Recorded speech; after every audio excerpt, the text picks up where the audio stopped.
रायगढ़ किला छत्रपति शिवाजी महाराज की राजधानी और मराठा साम्राज्य का गौरव।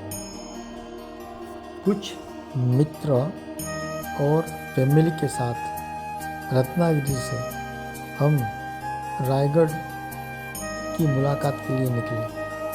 रायगढ़ महाराष्ट्र छत्रपति शिवाजी महाराज की ऐतिहासिक राजधानी है और मराठा साम्राज्य का प्रमुख दुर्गराज है, जो 1674 में शिवाजी के राज्याभिषेक स्थल के रूप में सर्वोच्च ऐतिहासिक महत्व रखता है। यह किला मराठा प्रशासन, वीरता और स्वतंत्रता के प्रतीक के रूप में आज भी एक प्रमुख पर्यटन स्थल है। हमारे सहयात्रियों में से कुछ लोग पैदल चल के गढ़ को मुलाकात देने वाले, गढ़ चढ़ने वाले थे और कुछ लोग रोपवे से जाने वाले थे। तो जो पैदल जाने वाले थे वो जाने की तैयारी में अपने वार्म अप कर रहे हैं। पूरी टीम यहाँ पर जो वार्म अप कर रही है वो सब पैदल ऊपर गढ़ की मुलाकात देने वाले हैं।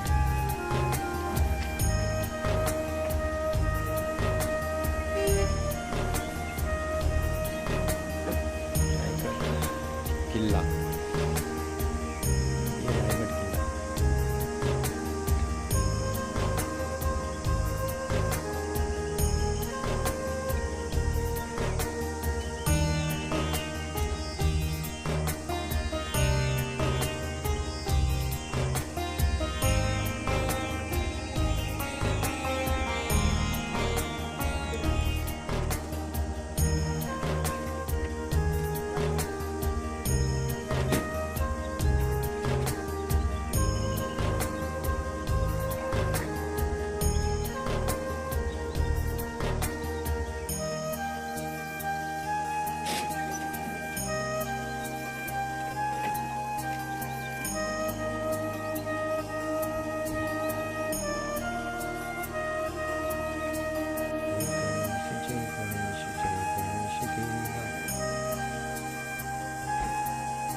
We are waiting for ropeway.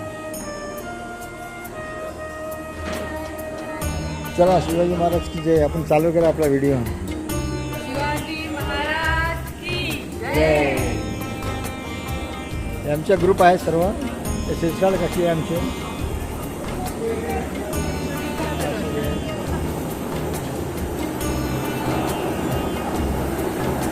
Raigad ropeway.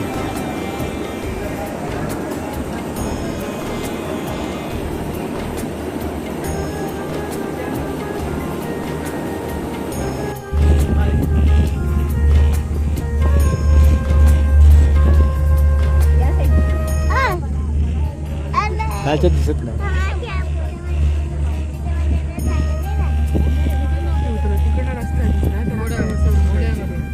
घोड्यावर नाही ना रस्ता पण आहे. आता आपल्याला दाखवतो.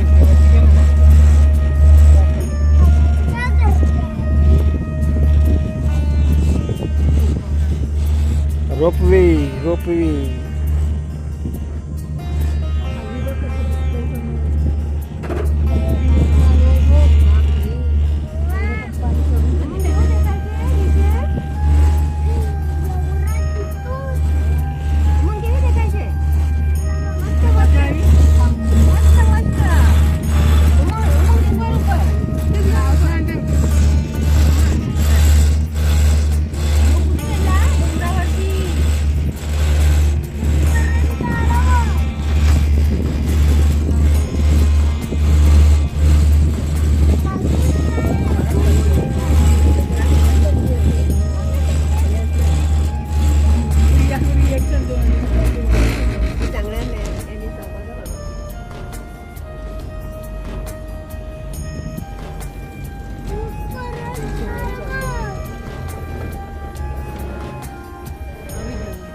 करायलाच जास्त वेळ लागतो.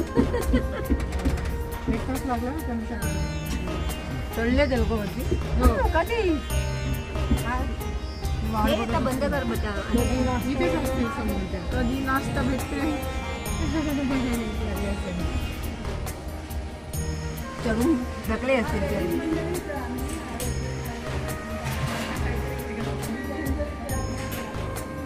त्यामुळे नाही ते खोलला नाही.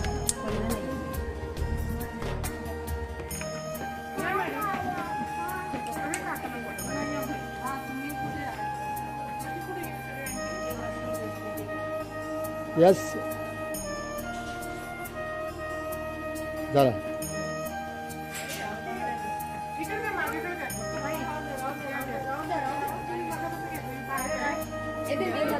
जरा ते घेते.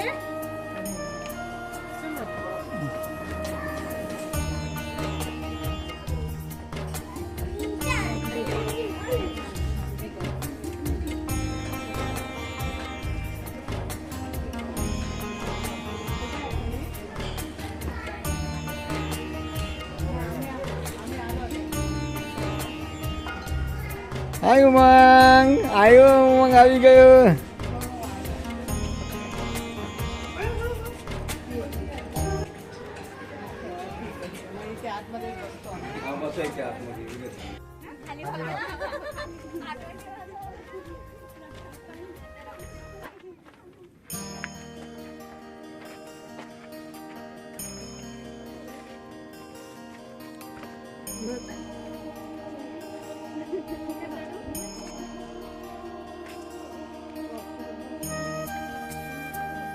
हे बाई इथे पुढे आहे.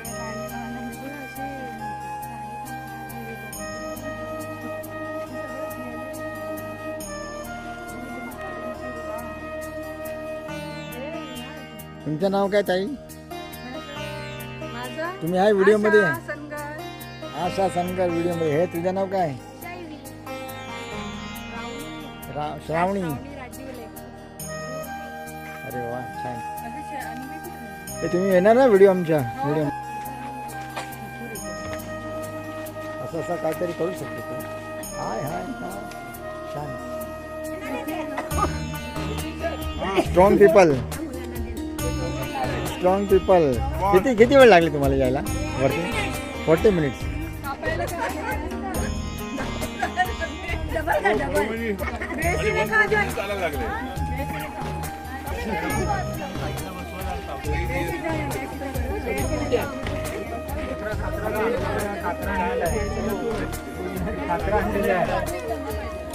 अभी भाकरा आणलेला आहे मी.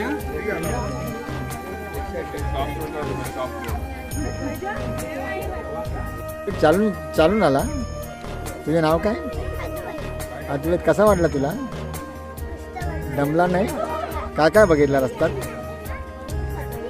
हा अद्वैत काय बघितला?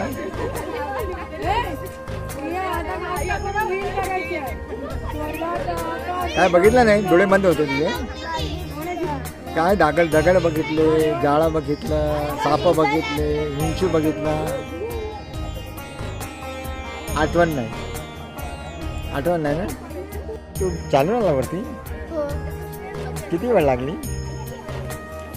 1 hour 20 minutes. And how do you feel? कसं वाटतं तुला? Feel tired or no? No. Energetic. And what did you तू काय बघितला तिकडे येताना? येताना मी जास्त कुत्रेच बघितले. अरे वा. अजून काय पायऱ्या बिऱ्या मोठे होते? दगड होते? दमला नाहीस तू? दमलो. अच्छा. तू काय बोलणार? जय शिवाजी महाराज की. शिवाजी महाराज की जय. शिवाजी महाराज की जय. छत्रपती संभाजी महाराज की जय. राष्ट्रमाता राजमाता जिजाऊमा साहेबांचा सुरुवात करूया छत्रपती शिवाजी महाराजांच्या, छत्रपती संभाजी महाराजांच्या आणि राष्ट्रमाता राजमाता जिजाऊमा साहेबांच्या पदस्पर्शाने पावन झालेल्या पुण्यभूमीत मी राजेंद्र गायकवाड तुम्हा सर्वांचं सहर्ष स्वागत. धन्यवाद. या अगोदर आपण रायगड पाहिला असेल किंवा रायगड पाहिला नसेल तरी तर रायगड पाहायचं म्हणजे रायगडाची जी महत्वाची स्थळं आहेत त्या स्थळांची माहिती. रायगड हा त्या काळात प्रामुख्याने जावळीचा पर्यटन. आपण सगळ्यांनी पुस्तकात मॅडम सगळ्यांनी पुस्तकात जावळीचं खोरं वाचलंय हो. पुस्तकात वाचलंय नेमकं कुठे आहे? तर या बाजूला साताऱ्याचा प्रतापगड आहे. तर वातावरण स्वच्छ असेल तर रायगडहून 8 किल्ले दिसतात. 8 किल्ले तोरणागड, राजगड, लिंगाणा, सोनगड, मानगड, मकरंदगड, सांबारगड आणि प्रतापगड. त्यापैकी या बाजूला साताऱ्यातला प्रतापगड येतो सर. त्या प्रतापगडाच्या पायथ्यापासून रायगडाच्या उत्तरेला एक डोंगर आहे ज्याला कोकण दिवा म्हणतात. तर त्या प्रतापगडाच्या पायथ्यापासून कोकण दिव्यापर्यंत खाली जो सगळा भूभाग पाहायला म्हणजे त्या भागाला जावळीचं खोरा असं म्हटलं जायचं. बरे रायगड हा जावळीचा खोरा. या रायगडाची समुद्र सपाटीपासूनची उंची 2851 फूट आहे. आणि आता जे काय तुम्ही रोपवे प्रोजेक्ट सोडून वर आहात ना ताई तुम्ही, त्या रोपवे प्रोजेक्ट पासून वरपर्यंत खालच्या स्टेशन पासून वरपर्यंत 1375 फूट उंचावरती आणि तुम्ही पायी आलेली मंडळी चित्त दरवाजापासून वरपर्यंत 1250 फूट उंचावरती जवळजवळ 2300 पायऱ्या चढून तुम्ही किल्ले रायगडावरती पोहोचता. तिथून तुम्ही आलात ना सर, तुम्ही आलात ना बाई, ही रायगडाची समोरची बाजू.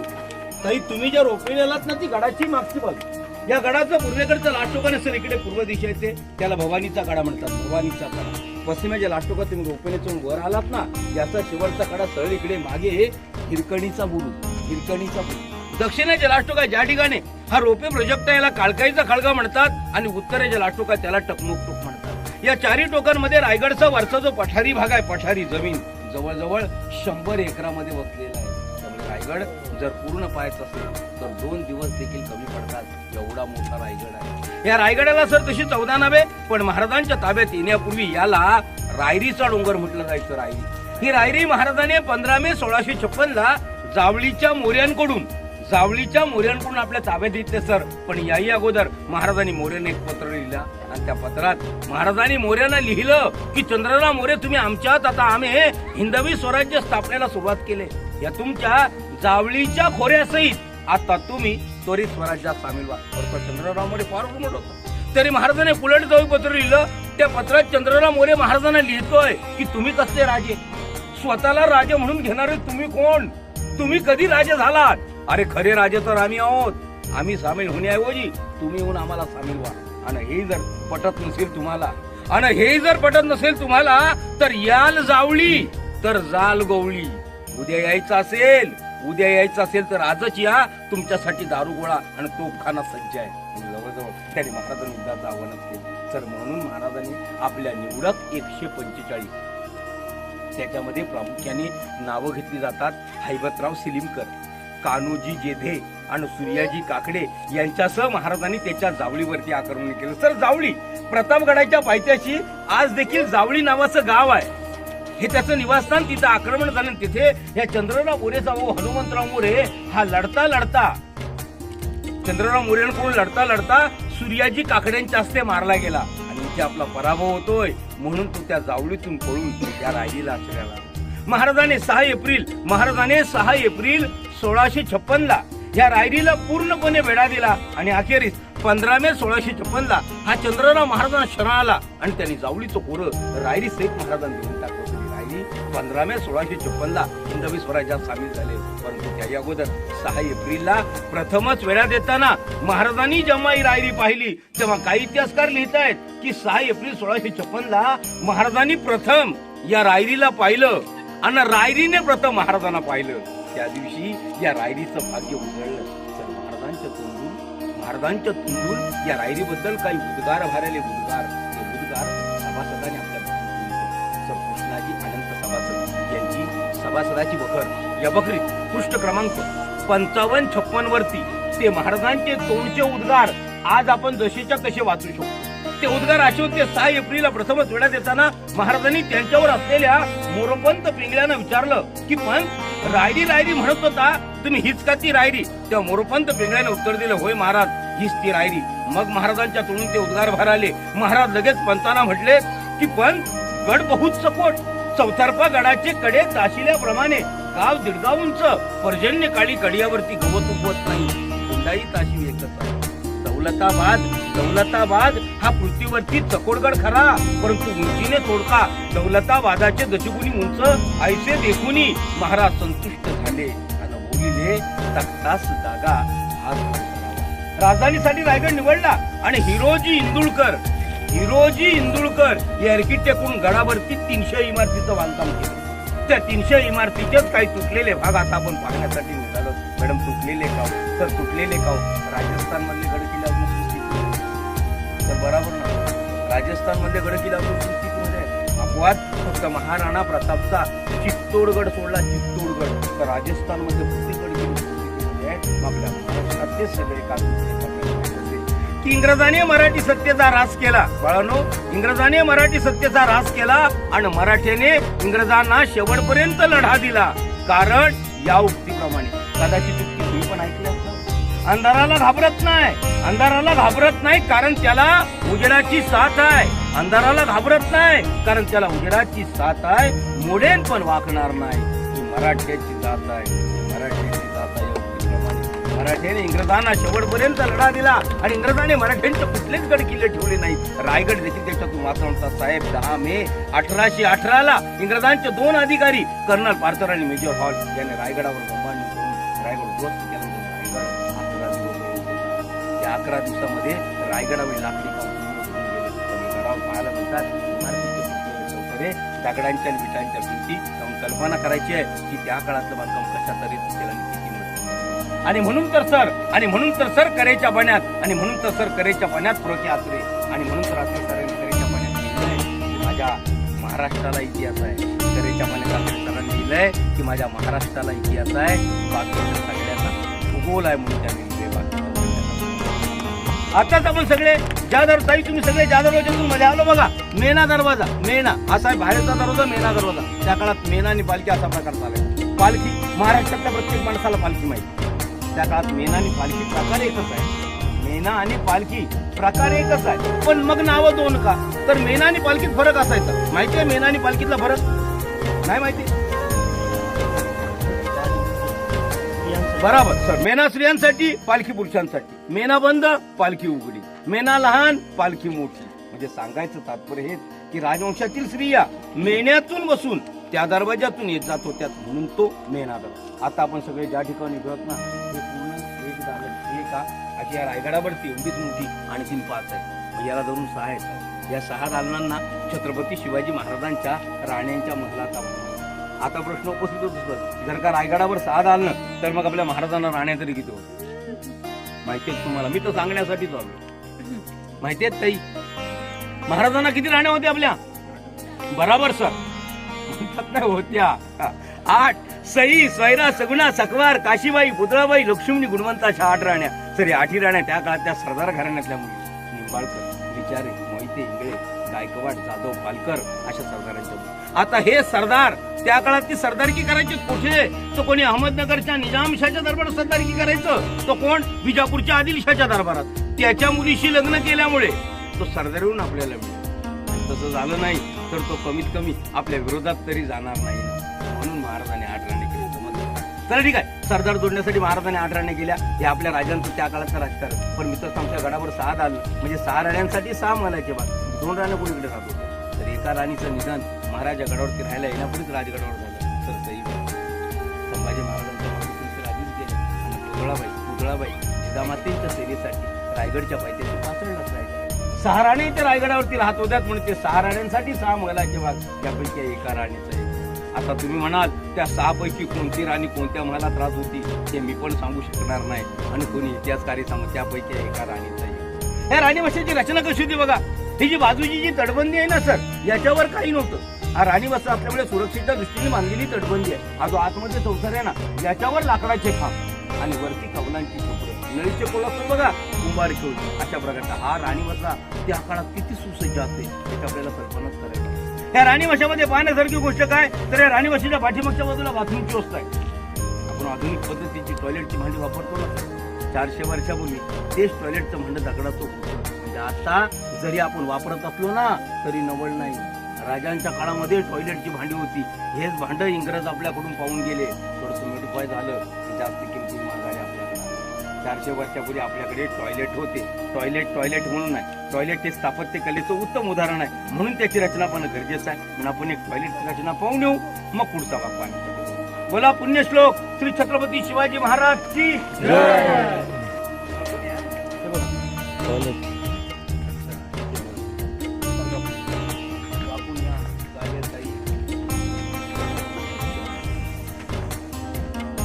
या